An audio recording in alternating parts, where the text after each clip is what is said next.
Mass TV ವೀಕ್ಷಕರಿಗೆ ಸ್ವಾಗತ. ನಾನು ಹರಿನಾಥ್. ಸ್ನೇಹಿತರೆ, ಇದೇ ಗುರುವಾರ ನಡೆಯಲಿರುವ ವಿಧಾನ ಪರಿಷತ್ ಚುನಾವಣೆ ರಾಜ್ಯ ರಾಜಕೀಯದ ಗಮನ ಸೆಳೆದಿದೆ.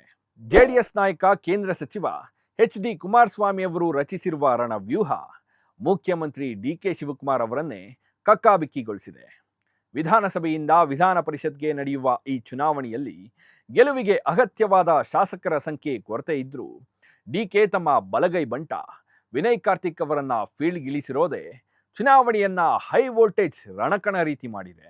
ಚುನಾವಣೆಯಲ್ಲಿ ಕಾಂಗ್ರೆಸ್ ತನಗಿರುವ ಶಾಸಕರ ಸಂಖ್ಯೆ ಆಧಾರದಲ್ಲಿ 4 ಸ್ಥಾನಗಳನ್ನ ಸುಲಭವಾಗಿ ಗೆಲ್ಲಬಹುದಾಗಿದೆ. ಡಿ.ಕೆ.ಶಿ ತಮ್ಮ ಆಪ್ತ ವಲಯದ ವಿನಯ್ ಕಾರ್ತಿಕ್ ಅವರನ್ನ 5ನೇ ಅಭ್ಯರ್ಥಿಯಾಗಿ ಕಣಕ್ಕಿಳಿಸಿದ್ದಾರೆ.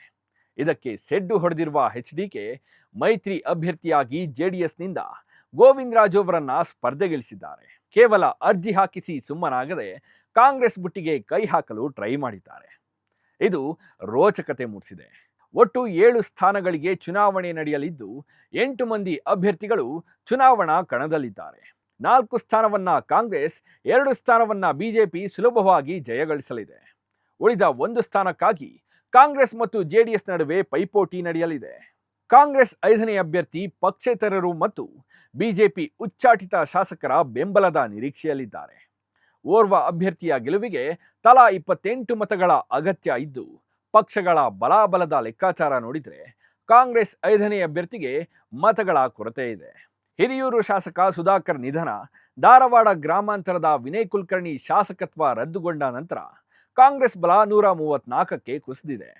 ಪಕ್ಷೇತರರಾದ ಗೌರಿಬಿದನೂರಿನ ಪುಟ್ಟಸ್ವಾಮಿಗೌಡ, ಹರಪನಹಳ್ಳಿಯ ಲತಾ ಮಲ್ಲಿಕಾರ್ಜುನ, ಸರ್ವೋದಯ ಪಕ್ಷದ ಮೇಲುಕೋಟೆ ಶಾಸಕ ದರ್ಶನ್ ಪುಟ್ಟಣ್ಣಯ್ಯ ಕಾಂಗ್ರೆಸ್ ಜೊತೆ ಇರೋದ್ರಿಂದ ಅವರ ಸಂಖ್ಯೆ 137ಕ್ಕೆ ತಲುಪುತ್ತೆ.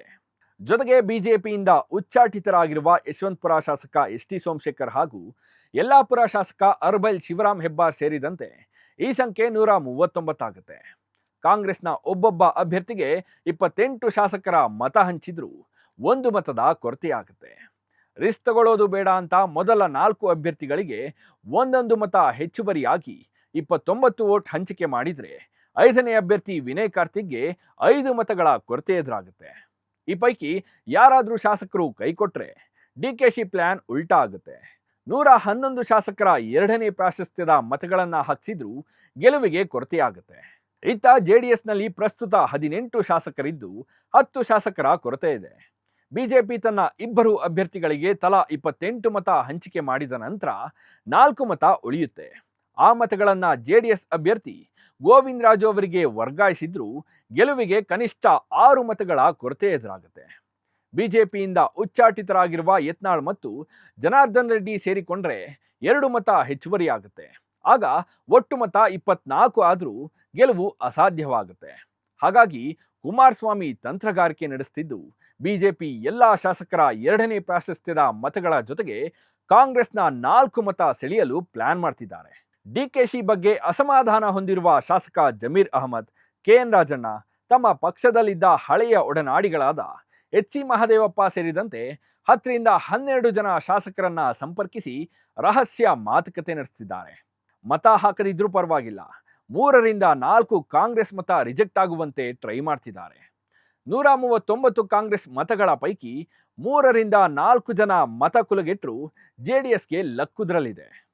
ಕುಮಾರಸ್ವಾಮಿ ಅವರು ತಮ್ಮ ಅಭ್ಯರ್ಥಿ ಗೋವಿಂದ ರಾಜು ಮೂಲಕ ಬಿಜೆಪಿಯಿಂದ ಉಚ್ಚಾಟಿತರಾಗಿರುವ ಸೋಮಶೇಖರ್ ಹಾಗೂ ಶಿವರಾಮ್ ಹೆಬ್ಬಾರ್ ಮತ ಸೆಳೆಯಲು ಒಳ ವ್ಯವಹಾರ ನಡೆಸುತ್ತಿರುವ ಮಾಹಿತಿ ಇದೆ.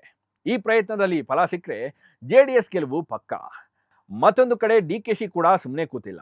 ಜೆಡಿಎಸ್ ಅಸಮಾಧಾನಿತ ಶಾಸಕರಾದ ಹನೂರು ಕ್ಷೇತ್ರದ ಮಂಜುನಾಥ್, ಚಾಮುಂಡೇಶ್ವರಿಯ ಜಿ.ಟಿ. ದೇವೇಗೌಡರ ಮತ ಸೆಳೆಯಲು ಟ್ರೈ ಮಾಡ್ತಿದ್ದಾರೆ. ತಮ್ಮ ಎಲ್ಲಾ ಶಾಸಕರನ್ನ ಹಿಡಿದಿಟ್ಟುಕೊಳ್ಳೋ ಜೊತೆಗೆ ಪಕ್ಷೇತರರು, ಅಸಮಾಧಾನಿತರು ಬಿಜೆಪಿಯ ಉಚ್ಚಾಟಿತರ ಮನವೊಲಿಕೆಯಲ್ಲಿ ತೊಡಗಿದ್ದಾರೆ. ಶಾಸಕರ ಬಲ ಇಲ್ಲದಿದ್ರೂ ಅಭ್ಯರ್ಥಿ ಹಾಕಿಸಿರುವ ಕುಮಾರಸ್ವಾಮಿ ಅವರ ನಡೆಯ ಹಿಂದೆ ಮತ್ತೊಂದು ಲೆಕ್ಕಾಚಾರ ಕೂಡ ಇದೆ. ತಮ್ಮ ಪಕ್ಷದಲ್ಲಿರುವ 18 ಶಾಸಕರ ಪೈಕಿ ಯಾರಾದರೂ ಮೀರ್ ಸಾದಿಕ್ಗಳಿದ್ದಾರಾ ಅನ್ನೋದನ್ನ ಕನ್ಫರ್ಮ್ ಮಾಡ್ಕೊಳ್ಳೋದು. ಅದರ ಜೊತೆಗೆ ಇದೇ ಕಾಲಕ್ಕೆ ಮೈತ್ರಿಯ ವಿಷಯದಲ್ಲಿ ಬಿಜೆಪಿ ಎಷ್ಟು ಪ್ರಾಮಾಣಿಕವಾಗಿದೆ ಎಂಬುದನ್ನ ಮನವರಿಕೆ ಮಾಡಿಕೊಳ್ಳೋದು ಕುಮಾರಸ್ವಾಮಿ ಅವರ ಚಿಂತನೆ ಎಂದು ವ್ಯಾಖ್ಯಾನಿಸಲಾಗ್ತಿದೆ. ಅಂತಿಮವಾಗಿ ಡಿ.ಕೆ.ಶಿ ತಮ್ಮ ಬಲಗೈ ಬಂಟನನ್ನ ಗೆಲ್ಲಿಸಿಕೊಳ್ಳೋದ್ರಲ್ಲಿ ಯಶಸ್ವಿ ಆಗ್ತಾರಾ ಅಥವಾ ಕುಮಾರಸ್ವಾಮಿ ಅವರ ತಂತ್ರಗಾರಿಕೆ ಸಕ್ಸಸ್ ಆಗುತ್ತಾ ಅನ್ನೋದನ್ನ ನಾವು ಕಾದ್ ನೋಡ್ಬೇಕು. ಲೇಟೆಸ್ಟ್ ಹಾಗೂ ಇಂಟ್ರೆಸ್ಟಿಂಗ್ ಸುದ್ದಿಗಳಿಗಾಗಿ ಬಾಸ್ ಟಿವಿ ಕನ್ನಡ ಚಾನೆಲ್ನ ಸಬ್ಸ್ಕ್ರೈಬ್ ಮಾಡಿ. ಹಾಗೆಯೇ ಬೆಲ್ ಐಕಾನ್ ಪ್ರೆಸ್ ಮಾಡಿ. ಇದರ ಜೊತೆಗೆ ಫೇಸ್ಬುಕ್, ಇನ್ಸ್ಟಾಗ್ರಾಮ್, ಎಕ್ಸ್ನಲ್ಲೂ ಮಿಸ್ ಮಾಡದೆ ಫಾಲೋ ಮಾಡಿ.